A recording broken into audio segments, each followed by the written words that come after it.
Di antara adab-adabnya zikir, hendaknya seseorang memiliki ketenangan ketika berzikir, tenang, tentram. Ini zikir yang akan memberikan pengaruh besar ya. Pahalanya besar, kualitasnya pun tinggi. Bukan zikir asal zikir maksudnya. Jadi tenangkan diri dulu. Itu di antara adabnya. Di antara syaratnya aydan adalah ketika lisan mengucapkan zikirnya, hatinya hadir dengan ucapan itu. Jadi dikoneksikan antara hati dan lisan.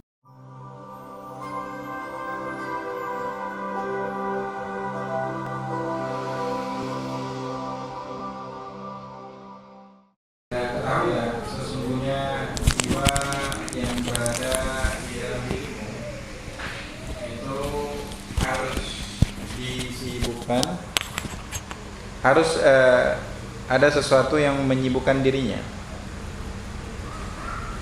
Maka kalau engkau bisa menyibukkannya dengan aktivitas kebaikan, maka dia akan merasa cukup, merasa kenyang, dan dia akan patuh kepada apa yang kau arahkan tadi. Kalau enggak, dia akan condong kepada kebatilan dan syahwat. Maka ada ungkapan, an-nafsu idza tafarragat naza'at ilal fuhshi. Jiwa itu kalau dia dalam keadaan kosong, nganggur, mager, tidak ada aktivitas yang menyibukkan dirinya, jiwa ini orientasi besarnya adalah batin ya, batin, pikiran. Kalau dia tidak disibukkan dengan hal-hal yang positif, kebaikan tadi, dia akan condong kepada hal-hal yang keji, hal-hal yang negatif. Makanya dia ini butuh sesuatu yang menyibukkan dirinya. Dan sesuatu tersebut kalau baik, baiklah hasilnya. Kalau jelek, maka jeleklah yang akan dibuat. Kenapa disebut kemarin? Karena jiwa itu menyerupai api. La budda laha min hatabin. Api itu butuh bahan bakar, butuh kayu. Butuh kayu. Kalau enggak, maka dia akan padam.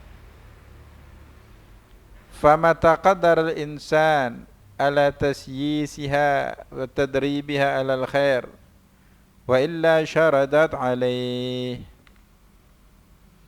Maka kapanpun ketika seseorang mampu untuk mengarahkannya, melatihnya kepada kebaikan, maka kebaikan yang akan dia dapat.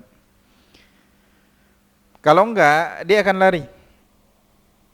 Dan dia pasti masuk ke dalam hal-hal yang jelek. Wa yatasa'ab 'alal insan hina idzin wa illa syarada 'alaihi wa alzama dukhul fi syurur. Wa yatasa'ab 'alal insan hina idzin al-khalasu minha. Nah, kalau jiwa ini udah terbiasa dengan hal-hal yang jelek, hal-hal yang keji. Ini dalam pandangan agama ya, meninggalkan yang wajib, melakukan yang haram atau yang tidak pantas, yang tidak patut, maka dia akan sulit keluar darinya. Lianna baina syurur wa baina nufus munasabah akidah. Karena di antara kejelekan dan jiwa, dia memiliki kemiripan, kecondongan yang sangat kuat. Fahiya idza tashabbathat bisyurur sa'uba khalasuha minha. Oleh karenanya, kalau dia ini sudah terbiasa dengan hal-hal yang jelek, yang negatif, sulit untuk dia mau keluar darinya, berpisah darinya. Kenapa? Karena kejelekan itu sangat cocok dengan tabiatnya. ولهذا المعنى ينبغي للإنسان إذا أراد إدخال النفس في طريق الخيرات أن يرفق بها. Karena makna ini, maka sebaiknya seseorang apabila ingin memasukkan jiwanya ke jalan-jalan kebaikan, an yarfuqa biha, maka harus berlemah lembut dengannya. Wa yudariha wa la yu'annif biha, harus ada mujamalah, jangan dipaksa. Li'annaha ghariba fi masalikil khairat, karena untuk jiwa kebaikan itu adalah sesuatu yang asing.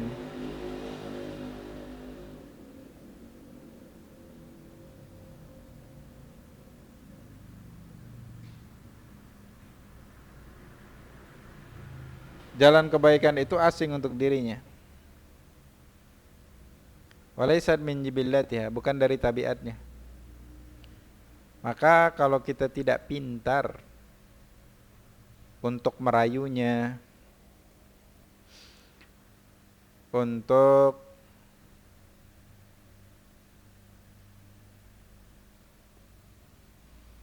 mengarahkannya dengan lembut,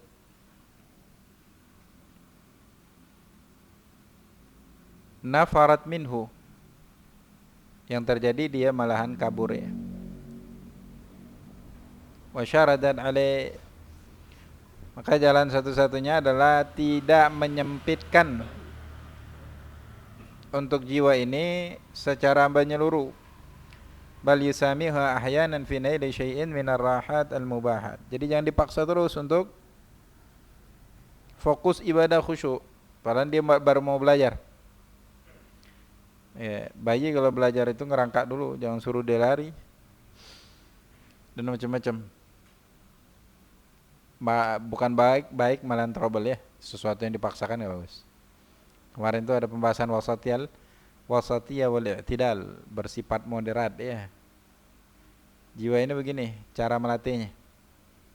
Jadi terkadang kalau dia pengen melakukan hal-hal yang mubah, yang secara zatnya bukan ibadah, kasih sekali-sekali. Karena ditakutkan suatu hari dia bakal berontak.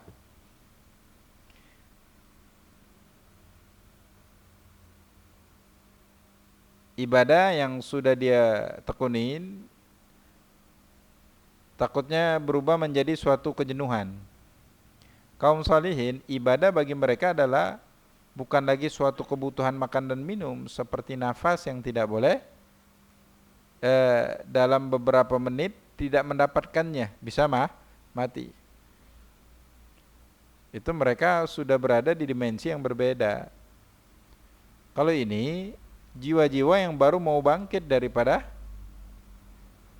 kejelekan tabiat asalnya, maka butuh pelan-pelan, tidak dipaksakan. Fa inna dzalika yu'inuha ala ihtimali af'alil ibadat, karena hal ini juga mampu membantu dia untuk memikul semua aktivitas ibadah yang biasa dia lakukan. Li'anna nafsa kal matiyah, sebutin jiwa itu seperti hewan tunggangan. Kalau engkau tidak perhatikan makannya dan minumnya, ketika engkau butuh untuk tunggangan, untuk menungganginya, maka dia memutus fungsinya. Kenapa? Karena dia nggak makan, nggak minum, dia nggak bisa ngapa-ngapain, nggak bisa dipakai.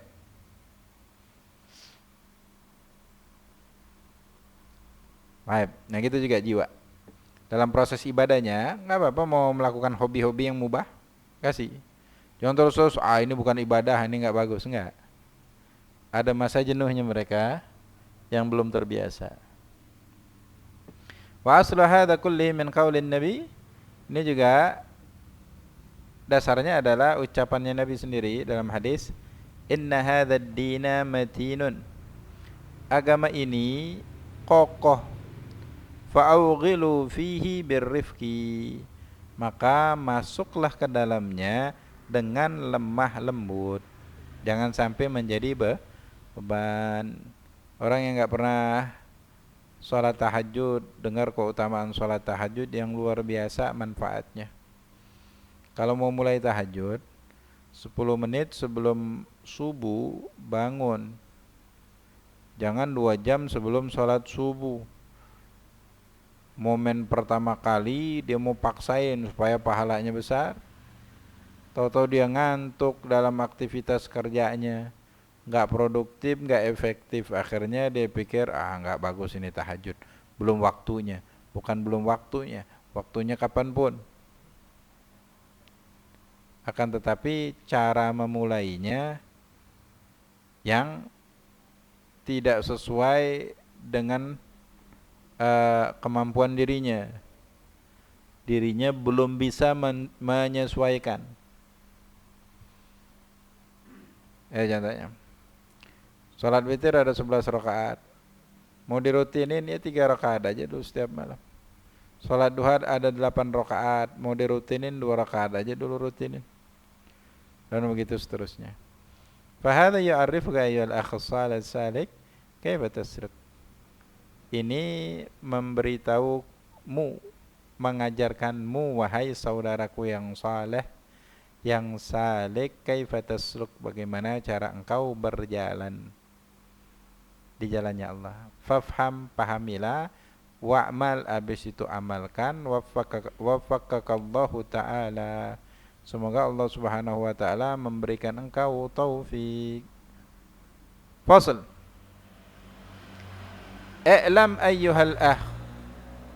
Ketahuilah wahai saudara, anna dzikra, sesungguhnya zikir, ibadatun jalilatun, ibadah yang agung, ma'murun biha, engkau diperintahkan dengannya. Wahya, zikir adalah syiarus salihin, syiarnya orang-orang saleh, orang-orang saleh, kaum salihin. Wa umdatul mutasallikin, dan ini adalah tumpuan para mutasallikin, al-muridin, orang-orang yang menapakin jalannya Allah. Disebut para sadatuna sufiyah maksudnya ya, para kaum sufi. Walahu adab wa syara'id, akan tetapi zikir ini memiliki adab dan syarat-syarat. Rincinya enggak disebutin di kitab sini ya, cuman global aja. Dia seperti memberikan clue aja untuk zikir tersebut. Famin, dan diantara, ada bihi, diantara, makanya dia enggak jelaskan secara menyeluruh. Di antara adab-adabnya zikir, an yakuna 'alal insani al-waqar was-sakina halata dzikri. Hendaknya seseorang memiliki ketenangan ketika berzikir. Tenang, tentram. Ini zikir yang akan memberikan pengaruh besar ya. Pahalanya besar, kualitasnya pun tinggi. Bukan zikir asal zikir maksudnya. Jadi tenangkan diri dulu. Wa min syartihi, itu diantara adabnya. Di antara syaratnya aydan adalah hudurul qalbi. Ketika lisan mengucapkan zikirnya, hatinya hadir dengan ucapan itu. Wa muwatatul qalbul lisan. Jadi dikoneksikan antara hati dan lisan, berjalan beriring. Wa sirru dzikri, rahasia zikir, hadhil halatul lati adzkuruha lak. Keadaan ini yang aku sebutkan kepada dirimu. Wahwa yaitu annal insana, bahwasanya manusia, kullama, ketika talaffadha bi kalimatin minadz dzikr, ketika dia melafazkan satu kalimat daripada zikir, wajib an yatasawwaraha, dia gambarkan apa maknanya ya. Wa ya'riful qalbu ma'naha, dan hati memahami maknanya. Fakama yattasiful lisanu bil lafzi, sebagaimana lisan itu bersifat melafazkan, yattasiful qalbu, sifatnya hati, bimakna, memaknai, dzalikal lafzi, makna lafaz tersebut. Wadzakir, dan orang-orang yang berzikir, yan bagilahu, hendaknya, an yura iya umuran salasa, memperhatikan 3 perkara di dalam berzikir. Ahaduha, yang pertama, husnul lafzi, kecakapan lafaznya, wa nutqu bihi bitsabat, mengucapkannya dengan keteguhan, wa tu'dah, dengan khusyuk, wa i'tibar, dengan penuh penghayatan. Jadi ngucapin zikirnya jelas, tegas, bagus, bukan model males-malesan maksudnya, asal sebut, asal ucap.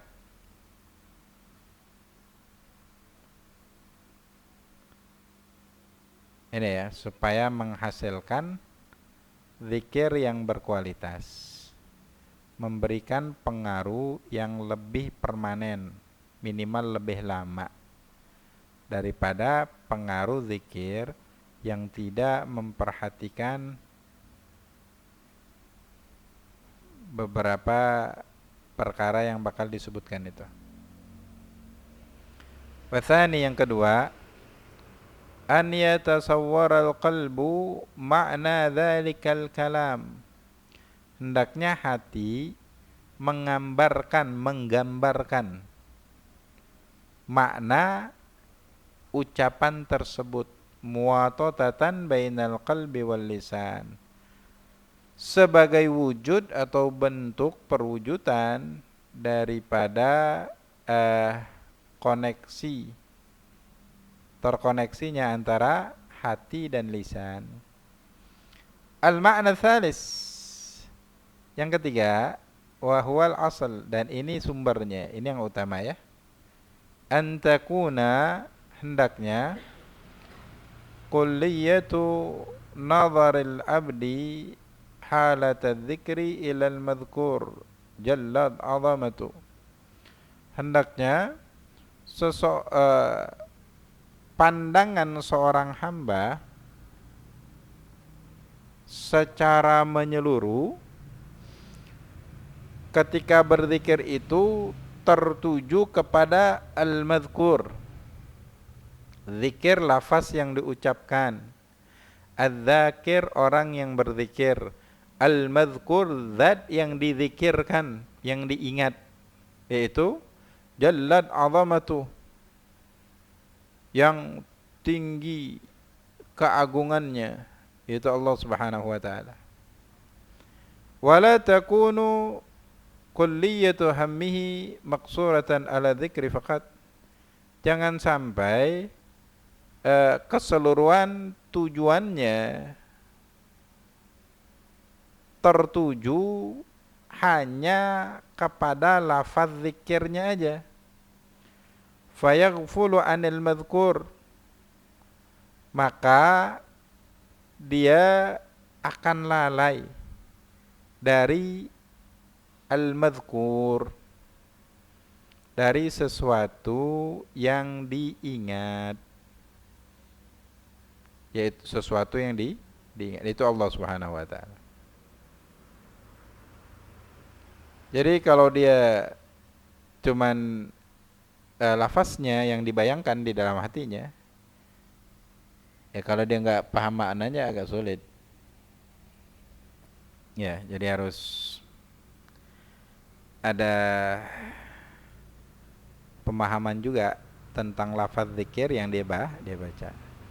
Makanya itu tidak diulas secara menyeluruh di dalam kitab ini. Dia hanya menjelaskan secara global. Untuk lebih dalamnya lagi harus mempelajari. Kalau terkait dengan al-madhkur, yang diingat itu adalah Allah di dalam lafaz zikir, maka di dalam kitab tauhid kita harus lebih memahami daripada sifat-sifatnya Allah. Karena satu hal, Allah itu tidak boleh divisualisasi. Allah itu ada, cuman Allah Ta'ala firmankan sendiri, laisa kamitslihi syai', Allah itu tidak menyerupai apapun. Jadi apapun yang kita bayangkan di dalam pikiran kita tidak akan pernah akan seperti Allah. Karena akal dan pikiran hanya bisa membayangkan, menalarkan sesuatu yang pernah kita lihat, sesuatu yang pernah kita dengar. Sedangkan Nabi ketika mensifatkan surga, kata Nabi di dalamnya terdapat sesuatu yang tidak pernah dilihat oleh mata, tidak pernah terdengar oleh lisan, oleh telinga, dan tidak pernah terlintas di dalam hati dan pikiran manusia. Itu masih surga yang merupakan sama-sama makhluk. Bagaimana Allah? Makanya kata Imam Ghazali, Allahu kan wala makan. Allah itu ada, cuman tidak butuh tempat. Wa huwa mawjud qabla an yakhluqaz zaman wal makan. Dan Allah itu ada sebelum waktu dan tempat diciptakan. Makanya Imam Ghazali menentang orang-orang yang mengatakan Allah itu bersemayam di atas arsy. Maka beliau mencoba untuk berdiskusi di dalam kitabnya Ihya Ulumuddin, di kitab di awal-awal kitab yang menjelaskan tentang sifat 13 yang disifati. Ketika mengatakan qiyamuhu binafsihi, Allah itu berdiri sendiri. Kalau seandainya Allah itu bersemayam di atas arsy, pertanyaan pertama kata Imam Ghazali, di mana Allah sebelum Allah ciptakan arsy? Karena pasti arsy itu makhluk. Makhluk itu sebelum ada dia tiada. Beda Allah. Allah itu ada, cuman la yusbikuhul adam. Keberadaannya Allah itu tidak didahului ketidakadaan. Beda makhluk. Rumah dulu ada, sekarang tak ada. Dulu nggak ada, sekarang dibangun. Bumi yang kita injak, hamparan langit semua, sebelum Allah ciptakan dia nggak ada, sekarang ada. Beda keberadaannya Allah. Baik. Wa huwa mawjud qabla an yakhluqaz zaman. Kata Imam Ghazali yang kedua, kalau seandainya Allah di arsy, tadi pertanyaan, di mana Allah sebelum Allah ciptakan arsy? Kalau jawabannya, pertanyaan itu kata Imam Malik, pertanyaan yang salah. Itu pertanyaan harusnya diarahkan kepada makhluk. Kalau kepada Khalik, ya salah. Karena Allah tidak membutuhkan tempat dan waktu sebenarnya. Cuman karena orang ini bersikeras kepada pendapatnya, maka diutarakan oleh Imam Ghazali bantahan atas kadang-kadang pertanyaan yang tidak bisa dijawab.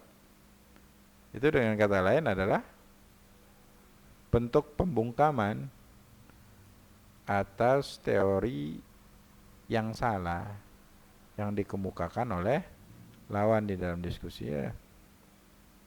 Baik.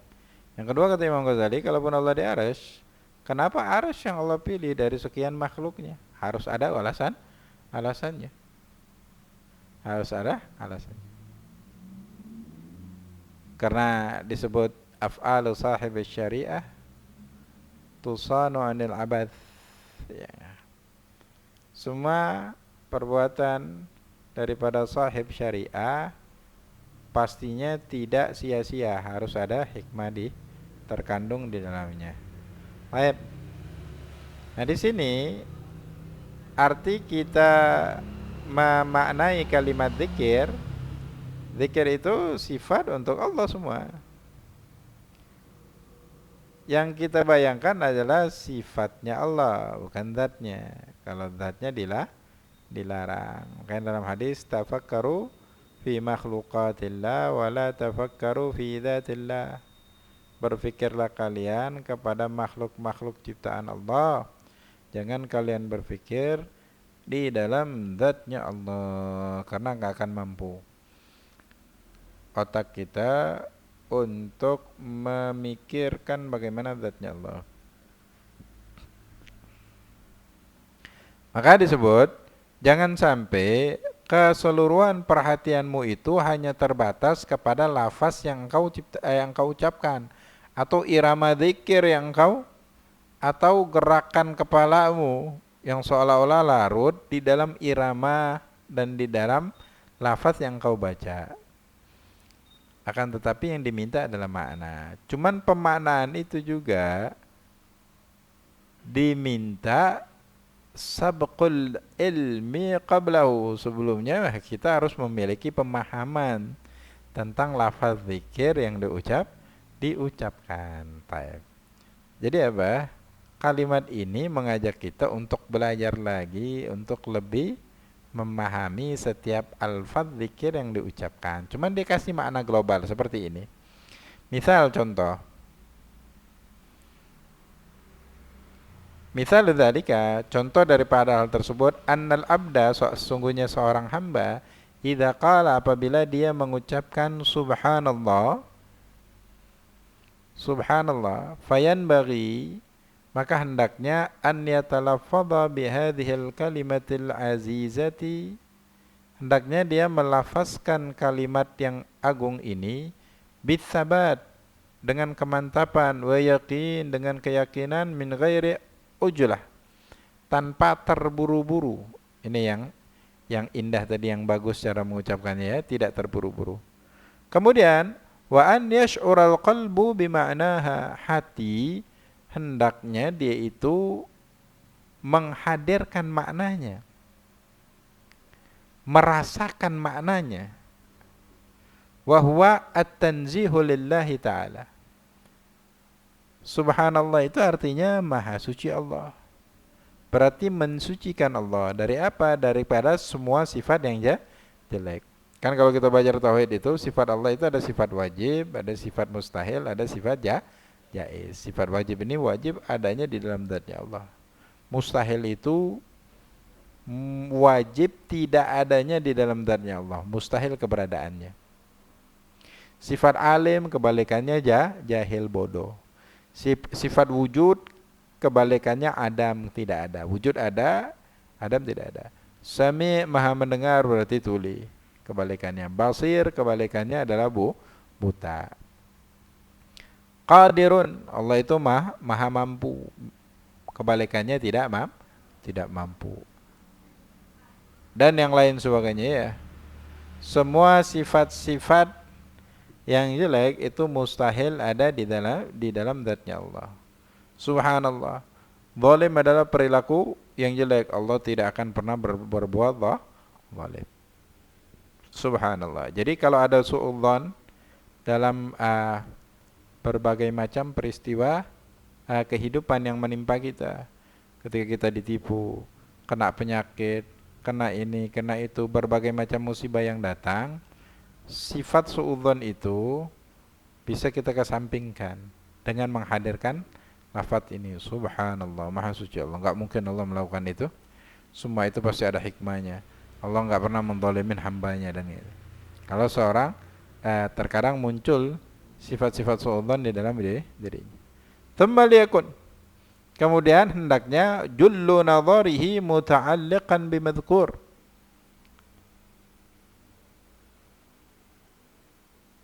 Pandangannya itu kebanyakan atau sebagian besarnya berkaitan dengan al-madhkur, zat yang disebutkan di dalam zikir atau yang diingat, itu Allah Subhanahu wa ta'ala. Aksar min ta'alluqhi bidzikri, lebih banyak daripada keterkaitannya dengan zikir. Jadi ketika dia melafazkan, ya dia bayangkan lafaz.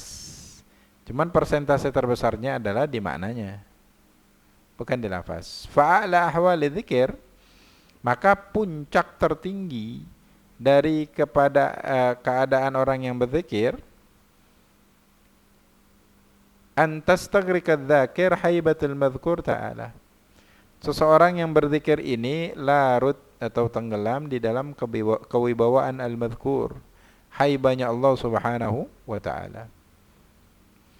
Fayaghfulu dzakiru anidzikir, maka orang yang berzikir itu akan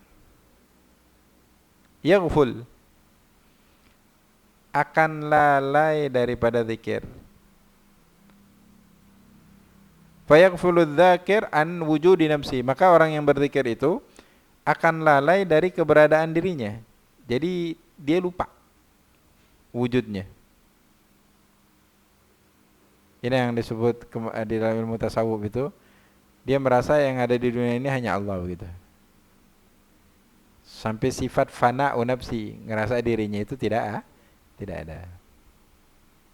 Nah, kalau sudah kayak gini bayangannya, itu tidak akan lagi ada rasa angkuh dan sombong. Kenapa? Ruangnya udah diberangus, sudah dihilangkan dalam hati, dalam pikirannya. Karena apapun yang dia upayakan dari kebaikan, konsep dia la haula wala quwwata illa billahil aliyyil azim. Allah yang kasih, Allah yang buat, Allah yang kasih. Allah yang upayakan, Allah yang gampangkan. Aku enggak ada kontribusi apapun. Kalau kejelekan, dia mengatakan itu berasal dari kebodohan dirinya dan dirinya yang melakukannya. Ini puncak ya dari segala itu. Nah, orang yang berzikir itu, ketika dia berzikir, saking larut dia di dalam zikirnya, di dalam makna zikir, makna lafaz yang dia ucapkan, maka dia lupa akan dirinya. Jadi berapa lama dia baca pun dia nggak tahu. Berapa lama, berapa banyak yang dia baca, sudah berapa lama dia berzikir, dia pun nggak ingat. Ini namanya istighraq ya. Larut di dalam zikir. Wa yasiru qalbuhu muta'alliqan bil madhkur ta'ala. Dalam keadaan ini hatinya itu memang benar-benar terikat, bergantung dengan Allah Subhanahu wa ta'ala. Jumlatan fala yaltafit ila syai'in siwa, secara menyeluruh. Jadi tidak berpaling kepada selain Allah. Gitu ya. Oke, kalau gerakan kita nggak bisa. Kadang-kadang orang la ilaha illallah kayak khusyuk banget. Nah, nggak tahu khusyuknya itu di mana atau sekedar di iramah aja. Karena ngerasa irama ini bisa menenangkan hatinya. Oke-oke aja. Setiap zikir yang diucapkan itu bernilai ibadah, bernilai pahala. Cuman kita katakan 100 rupiah sama 100 dolar, angkanya sama, cuman nilainya berbeda. Ada orang dikasih pahala 100 rupiah sama 100 dolar. Sangat jauh berbeda. Itulah bedanya setiap kualitas ibadah. Bedanya setiap kualitas ibadah. Jadi 100 rupiah untuk menyamai 100 dolar itu butuh berapa kali lipat. Sangat banyak.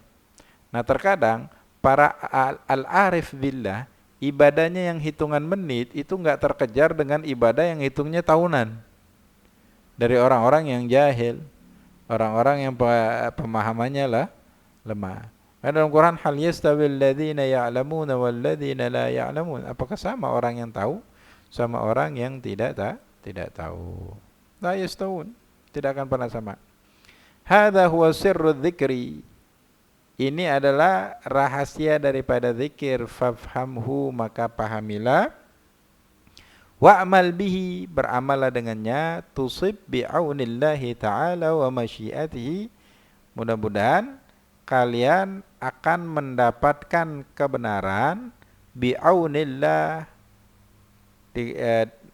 bi'aunillah dengan pertolongan Allah, wa masyiatihi, dan masyiahnya Allah, keinginannya Allah. Allah subhanahu wa ta'ala alam. Al-Fatihah ila Rasulullah wa ila rabbil wa ikhwan.